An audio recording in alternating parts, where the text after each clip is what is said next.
Flash në Top Albania Radio. Informacionet kryesore të ditës. Përshëndetje, këtu janë lajmet e orës 16. Përshëndetje. Gjykata e posaçme dënoi ish-ministrin Lefter Koka me 3 vite burg për shpërdorim detyre në çështjen e inceneratorit të Tiranës. Me gjykim të shkurtuar, dënimi zbret në 2 vite heqje lirie dhe përpasoi kjo masë sigurie shuhet për shkak të kohës që ka qëndruar në qeli. Me 2 vite burg u dënuan edhe Bledar Garoli, Taulan Tushe, Fatjon Murataj dhe Namik Simirgjiu. Karolit ju ndalua ushtrimi i funksioneve publike për 5 vite. Valbona Ballxhini dhe Sidita Kopliku dënuan me shërbim prove, ndërsa Jetmir Rapaj u shpalli i pafajshëm. Seanca për kryebashkiakun e Tiranës Erion Veliaj në gjykatën e posaçme është shtyrë për më 23 prill. Prokurori Olzdado paraqiti veprimet hetimore, ndërsa avokatët kërkuan kohë për të njohur me aktet. Veliaj u arrestua më 10 shkurt nga SPAK për korrupsion dhe pasrim parash, së bashku me bashkëshorten e Jola Xoza. SPAK dhe Byroja Kombëtare e Hetimit kanë konfirmuar incidentin e ndodhur mbrëmjen e dieshme në Fier, ku hetues të BK-s dhe oficer policie janë sulmuar gjatë një operacioni hetimor. Sulmi sipas SPAK ndodhi në aksin Fier Patos nga të afërm të ish kryebashkiaku demokrat të Mallakastrës Agron Kaplanaj. Tashmë janë arrestuar Ledian dhe Claudio Kaplanaj, si dhe Gerald Kolçaku. SPAK u bën thirrje qytetarëve të respektojnë hetuesit dhe të bashkëpunojnë me drejtësinë. Agron Kaplanaj ka pretenduar se incidenti nisi pasi një dron u ngrit pranë zyrave të subjektit politik që ai përfaqëson, pa dhënë shpjegime të qarta.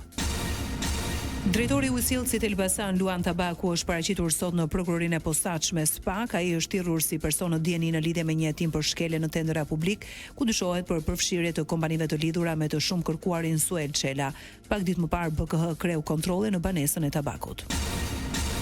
GKKO kalon për gjykim dosjen e dytë ndaj ish kryebashkiakut të Himaros Jorgo Goro, i akuzuar për shpërdorim detyre në bashkëpunim. Seanca do të mbahet më 20 maj. Goro u kallëzua nga Fredi Beleri për dhurim të paligjshëm të një sipërfaqeje toke në vitin 2016. Në dosje janë të pandehur edhe 2 ish zyrtarë të bashkisë. Zgjedhjet parlamentare 2025. Shqipëria vendos.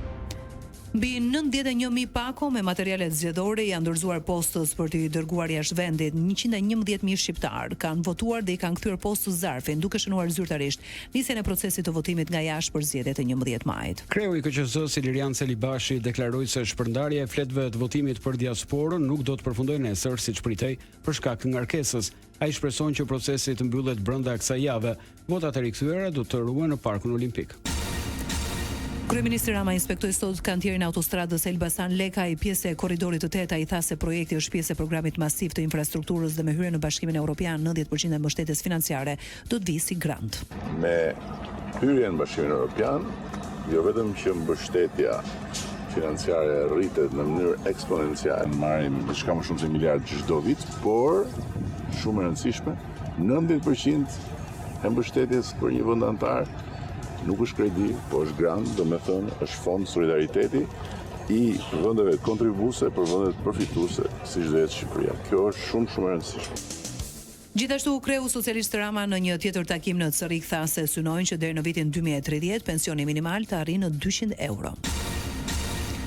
Kreu i Lëvizjes Bashk, Arlind Qori, në një deklaratë në rrjetet sociale është shprehur se partitë e tjera, PD dhe PS, kanë zgjedhur kopjen si strategji fushate, referuar programit politik të partisë së tij dhe pensioneve. Sute me gjyslyke më quajti Edi Rama përpara disa muajsh kur protestonin bashkë me pensionistë për pensione dinjitoze. Dhe e dini pse? Sepse Lëvizja Bashk kërkonte që pensioni minimal të llogaritej në bazë të minimumit jetik. Del sot Partia Socialiste dhe premton të njëjtën gjë. Thotë që pensioni minimal do shkojë rreth 20.000 lekë të reja, sa ç'është mendojnë ata standardi i minimumit jetik. Kjo është të tallesh me qytetarët, kjo është kërkosh ti manipulosh ata orë e çast. Partitë e vjetra, PS-ja, PD-ja nuk kanë pikën e programit.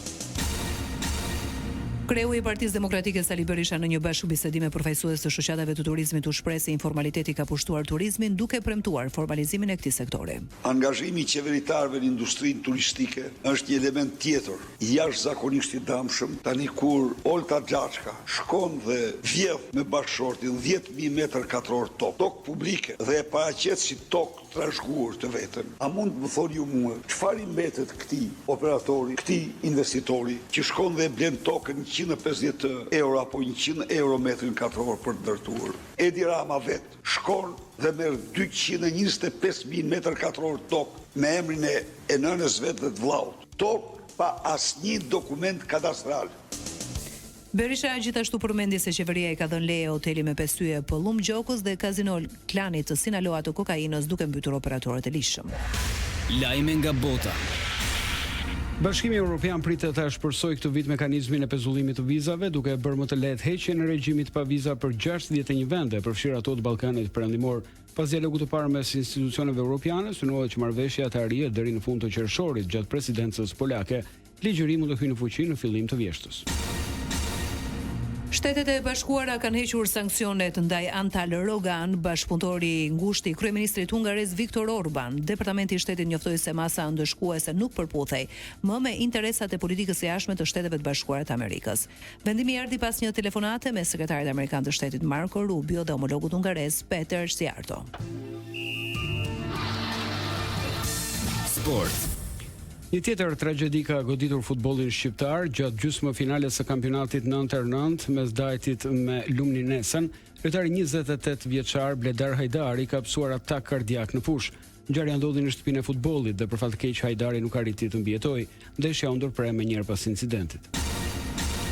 Tifozët kuqezi kanë reaguar ashpër pas vendimit të FIFA-s për të mbyllur 20% të stadiumit në ndeshjen Shqipëri-Serbi më 7 qershor. Sipas tifozëve, kjo është pasojë e akmarrjes së Federatës Shqiptare të Futbollit pas mosmarrëveshjeve për bashkëorganizimin e Europianit U21 me Serbin. Ata akuzojnë FSHF-n për përdorim të aparatit shtetëror kundër tifozëve shqiptar. Ndoqet një përmbledhje të zhvillimeve kryesore deri në këto momente. Edicioni informativ i radhës është në orën 17. Unë jam Ervin Nikolla. Unë jam Ersilda Doko. Kjo është Top Albania Radio.